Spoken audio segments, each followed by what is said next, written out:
C'est un peu technique, hein, mais on va apprendre, Il commence à y avoir beaucoup d'informations, hein. On s'en sort plus trop. On a l'impression que c'est un cousin du tarot. On joue au bridge. C'est divertissant. J'ai eu beaucoup de plaisir et ça m'a beaucoup servi dans ma pratique des maths. Les gros avantages que je vois par rapport à la pratique du bridge, c'est numéro 1, travailler l'attention, parce qu'il faut que ce soit attentif pour jouer au bridge. Il y a des règles bien précises qu'il faut qu'ils respectent. Et ensuite, ils doivent communiquer de façon précise. Le fait qu'ils le fassent par équipe aussi, c'est quelque chose qui est super. En maths, c'est pas toujours facile de trouver des travaux efficaces qu'on peut faire comme ça par équipe. Le bridge, c'est parfait, ils sont par paire, 2 contre 2.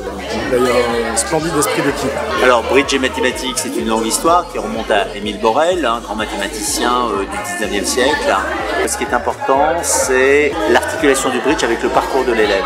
Le parcours de l'élève sur des choses qui vont être de la maternelle jusqu'au collège et du lycée, autour du calcul, le calcul mental, le calcul probabiliste, et puis bien entendu tout ce qui tourne autour du raisonnement. Grâce à cette initiation, on peut voir qu'on utilise le bridge dans différents domaines comme les probabilités, la combinatoire, les raisonnements mathématiques. Le bridge c'est aussi génial parce qu'en fait on joue à deux, donc on joue en équipe, on apprend aussi à s'écouter, à comprendre ce que l'autre veut nous dire.